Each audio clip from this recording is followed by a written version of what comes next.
Hey, sailors, welcome to your week before Christmas break and bringing some little bit of holiday cheer. This week, we're sharing some of the most famous classic tales in literature when it comes to the holiday season. So, you got a little taste of Christmas Carol by Charles Dickens, and today we're going to look at another famous piece of literature. This is brought to you by O. Henry again. If you remember, O. Henry did the story After 20 Years that we had our characters of Bob and Jimmy. Jimmy was the cop and he ends up getting his friend Bob arrested. Has those surprise endings. So this is again by O. Henry. And this story today is called The Gift of the Magi. And some of you are familiar with it and some of you are not. So we're going to get into this today. So taking a look at our agenda, some things to note is that we're going to start off with a little journal prompt, but before we even do, I want you to think about this essential question that you're looking at. Why do we give gifts? And yesterday you did an article called, What Do You Get from Giving? And so today we're going to continue with that gift idea. So what makes a gift meaningful and how can we show people that we care about them? All right, so right now I'm going to ask you to go ahead and find this inside your Google Classroom. For you to do that, you're going to need to go into Google Classroom and go underneath classwork and open up where you find the Gift of the Magi. So find the Gift of the Magi, and then I'll see you back here in just a second. Go ahead and pause until you can find that. Okay, take a look right here. Let's get started. I want you to take just a couple of minutes and answer this question. On slide 2, the journal writing is this. What is the best gift you've ever received? And why? What made it the best gift? Really think about it. What was that best gift that you received? Was that best gift the PlayStation game? Was that best gift the new sweater? Was that best gift a gift card? Was that best gift simply a hug? What was that best gift and what made it so amazing? So take a minute and write a response to this. Feel free to share out a couple in your crew. Teachers, go ahead and pause. All right, hopefully you came up with your best gift. I would say one of my best gifts I received just a couple years ago. My son bought me a porch swing, and we put it up in the backyard, and it's up all summer long, and I love it. I can just sit there with a book, take a nap, and it's just one of my favorite things. Brings me a lot of peace and a lot of joy. And I bring my cat in there, and she sits there with me too, so that helps. All right, so the best gift. So now what we're going to do is we're going to get ready to read our story. And to go into our story, we are going to go to the next slide, this anticipation guide. So all of these are things that come up in our story. So what I want you to do right now is I'm going to read each statement, and I want you to put an X in any, if you agree, put it under agree. If you disagree, put it under disagree. So for each statement, you decide, do you agree or do you disagree with the statement? All right, number 1, something's value is defined by how much money it's worth. So something's value is defined by how much money it's worth. Do you agree or disagree? Number 2, it is better to give than to receive. If you agree, put an X there. If you disagree, put an X there. Number 3, all you need to be happy in life is love. Oh, it sounds like Hallmark, right? All right, so if you agree, put an X. If you disagree, put an X. Number 4, the most important things in life aren't material objects. So if you agree with that, put an X. If you disagree, put an X. Number 5, you don't have to be rich to be generous. So you don't have to be rich to be generous. Number 6, there are ways to be wealthy other than having a lot of money. Do you agree or do you disagree that there are ways to be wealthy other than having a lot of money? And then number 7, the value of the gift is the thought that went into it. Do you agree or do you disagree? All right, so you guys have gone through and done this. Teachers, go ahead and pick 2 to just share and discuss some answers. So go ahead and pick 2 of these to just share and discuss students' answers. Go ahead and pause. I'll see you back in a second. All right, we're ready to read the story called The Gift of the Magi. Go ahead and go to the next slide where it says Think Critically, and you'll see at the top where it says Click here to read. So here's what your options are today. You have two options. Option one, you can listen to me read the story. Option two, you can silently read the story to yourself. When the story is done, you need to answer these two questions. Question one says, do you think the play, it really is a story? It's been put into play format quite a bit. So do you think the story has a happy ending? Then tell me why or why not. And then number two, even though Della and Jim cannot use their gifts, why might these gifts still be treasured? So they can't use their gifts. So why might they still be treasured? So right now, you have two choices. You can listen to me read the story, The Gift of the Magi, or you can silently read it, and then you can go ahead and answer questions 1 and 2. All right, I'm going to go ahead and click on this link. It's going to bring me to The Gift of the Magi. All right, by O. Henry. The Gift of the Magi. And I'm going to try and zoom this up just a little bit so it's a little bit easier to see.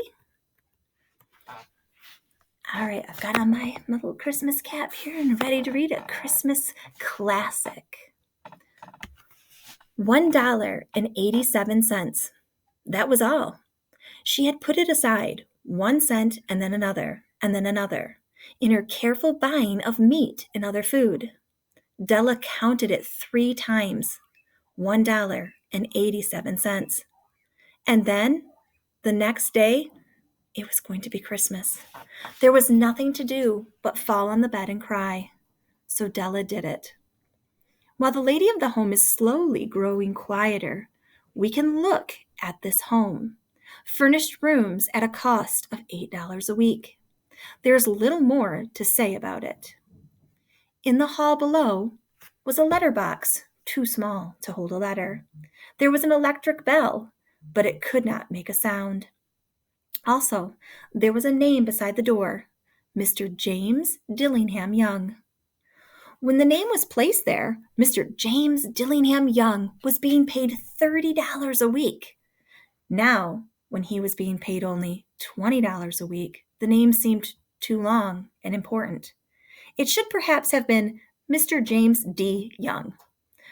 But when Mr. James Dillingham Young entered the furnished rooms, his name became very short indeed. Mrs. James Dillingham Young put her arms warmly about him and called him Jim. You've already met her. She is Della. Della finished crying and cleaned the marks of it from her face. She stood by the window and looked out with no interest. Tomorrow would be Christmas Day, and she only had $1.87 with which to buy Jim a gift. She had put aside as much as she could for months with this result. $20 a week is not much. Everything had cost more than she had expected. It always happened like that. Only $1.87 to buy a gift for Jim. Her Jim. She had had many happy hours planning something nice for him, something nearly good enough, something almost worth the honor of belonging to Jim. There was a looking glass between the windows of the room. Perhaps you've seen the kind of looking glass that is placed in an $8 furnished rooms. It was very narrow. A person could see only a little of himself at a time. However, if he was very thin and moved very quickly, he might be able to get a good view of himself. Della, being quite thin, had mastered this art. Suddenly, she turned from the window and stood before the glass. Her eyes were shining brightly, but her face, it had lost its color. Quickly, she pulled down her hair and let it fall to its complete length. The James Dillingham Youngs were very proud of 2 things which they owned. One thing was Jim's gold watch. It had once belonged to his father, and long ago it had belonged to his father's father. The other thing was Della's hair. If a queen had lived in the rooms near theirs, Della would have washed and dried her hair where the queen could see it. Della knew her hair was more beautiful than any queen's jewels and gifts. If a king had lived in the same house with all his riches, Jim would have looked at his watch every time they met. Jim knew that no king had anything so valuable. So now Della's beautiful hair fell about her, shining like a falling stream of brown water. It reached below her knee. It almost made itself into a dress for her. So you can see her with this long, beautiful hair. This hair is so gorgeous. A queen wouldn't even have anything this beautiful. And Jim, his watch is so valuable. Not even a king had anything as valuable as this watch.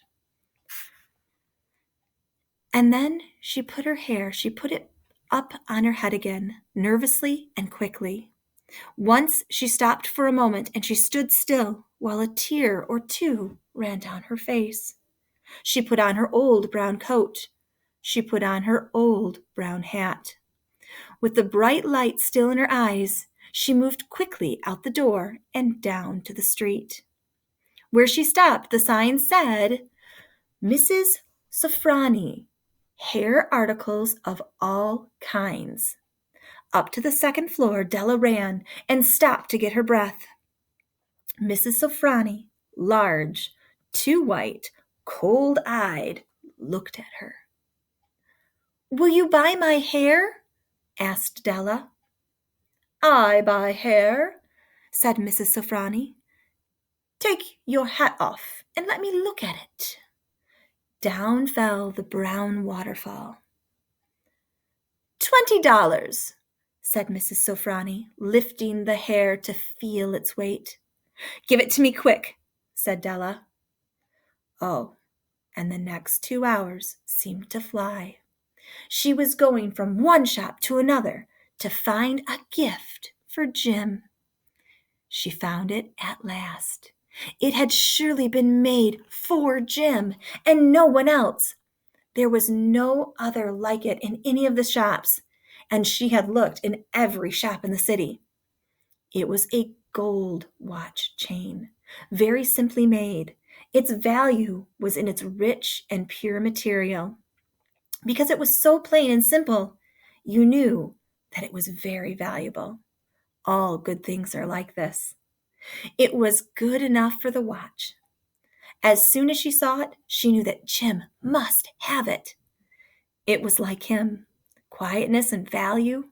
Jim and the chain both had that quietness and value. She paid $21 for it, and she hurried home with the chain and 87 cents.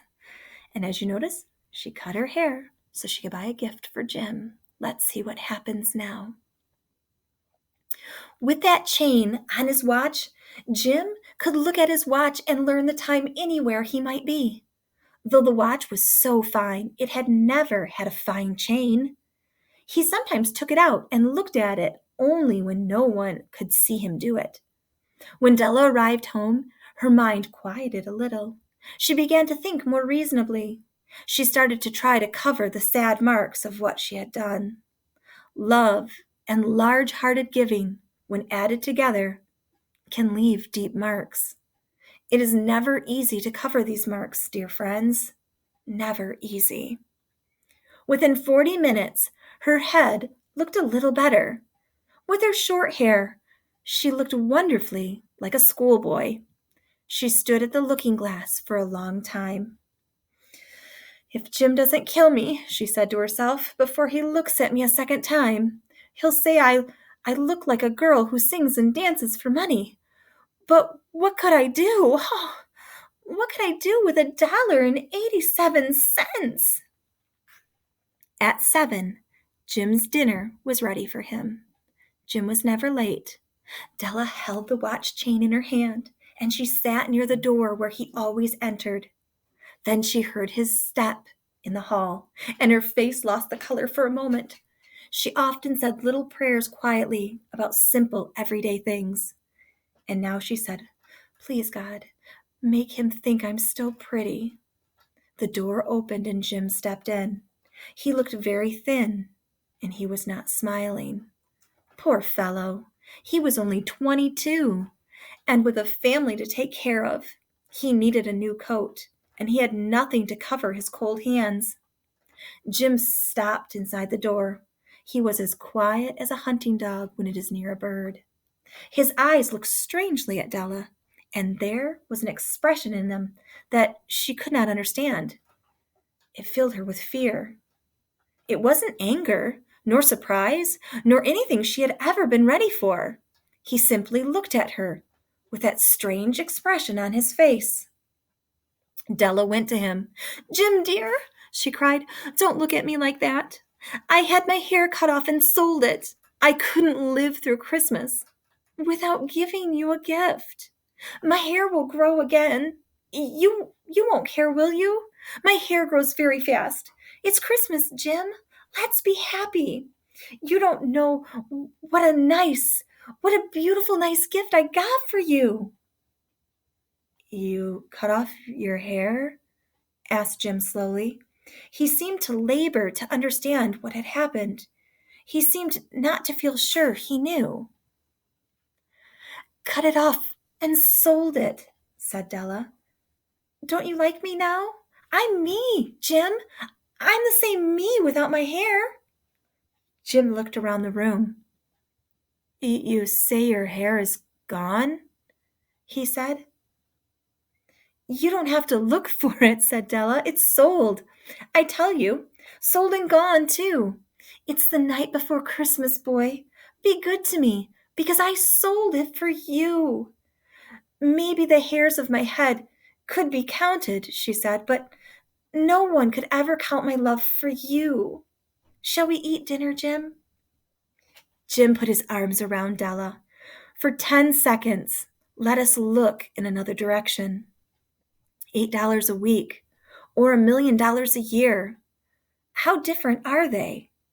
Someone may give you an answer, but it will be wrong. The Magi brought valuable gifts, but that was not among them. My meaning will be explained soon. From inside the coat, Jim took something tied in paper. He threw it upon the table. "I want you to understand me, Dell," he said. "Nothing like a haircut could make me love you any less. But if you'll open that, you may know what I felt when I came in." White fingers pulled off the paper, and then a cry of joy, and then a change to tears. For there lay the combs that Della had seen in a shop window and loved for a long time. Beautiful combs with jewels, perfect for her beautiful hair. She had known they cost too much for her to buy them. She had looked at them without the least hope of ever owning them, and now they were hers. But her hair was gone. But she held them to her heart and at last was able to look up and say, "My hair grows so fast, Jim." And then she jumped up and cried, "Oh, oh!" Jim had not yet seen his beautiful gift. She held it out to him in her open hand. The gold seemed to shine softly, as if with her own warm and loving spirit. "Isn't it perfect, Jim? I hunted all over town to find it. You'll have to look at it at your watch 100 times a day now. Give me your watch. I want to see how they look together." Jim sat down and smiled. "Della," he said, "let's put our Christmas gifts away and keep them a while. They're too nice to use now. I sold the watch to get the money to buy the combs. And now I think we should have our dinner." The Magi, as you know, were wise men, wonderfully wise men, who brought gifts to the newborn Christ child. They were the first to give Christmas gifts. Being wise, their gifts were doubtless wise ones. And here I have told you the story of two children who were not wise. Each sold the most valuable thing he owned in order to buy a gift for the other. But let me speak a last word to the wise of these days. Of all who give gifts, these two were the most wise. Of all who give and receive gifts, such as they are the most wise. Everywhere, they are the wise ones. They are the Magi. All right. At this point, you should be filling in these two questions. Do you think the story had a happy ending? Why or why not? At the end of the story, Della has these combs for her hair, but no hair to put them in. And at the end of this story, Jim has this chain, but no watch to connect that chain to. So is that a happy ending? Why or why not? And number two, even though Della and Jim, they can't use their gifts, they can't use them. Why might these gifts still be a treasure? Why might they still be treasured? So answer questions 1 and 2. Please answer using complete sentences, capitals, end marks, multiple sentences.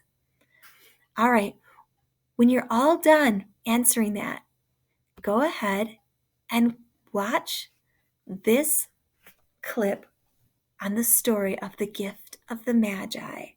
So you can click on where it says clip and you can watch this version of the gift of the Magi. All right, enjoy.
Добър ден.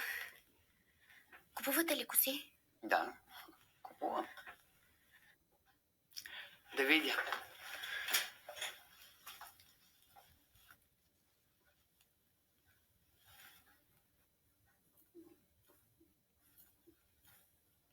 50 лева. Съгласна съм.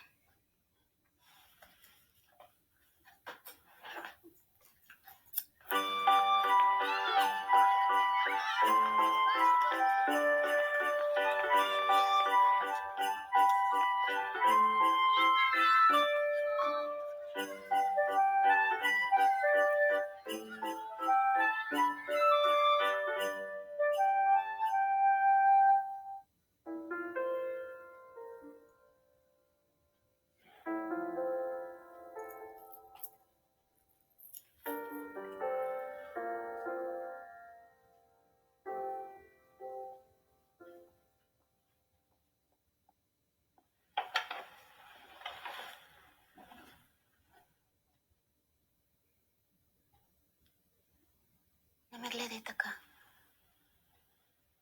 Просто нямах друг избор.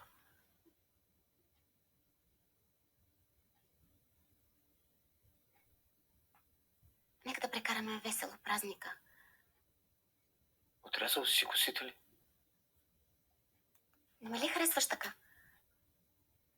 Значи вече нямаш коса, така ли?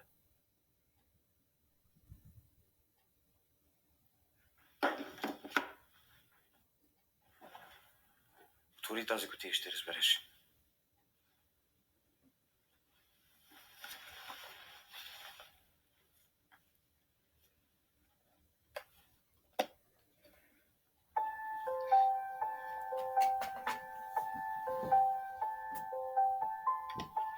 Георги. Косата ми расте толкова бързо.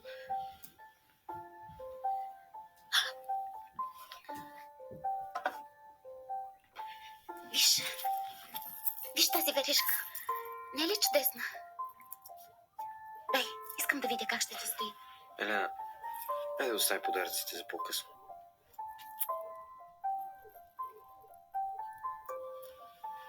Прекалено хубави си, за да ги ползвам.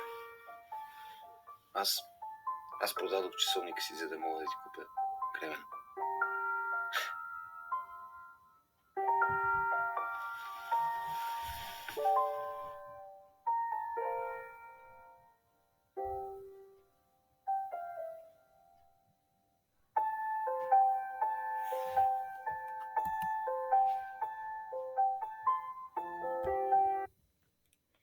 All right, as you can see, that was just a depiction of the gift of the Magi and really looking at gift giving. So I'll leave you with that today. I hope you have a wonderful day. Go ahead and finish this work and turn it in.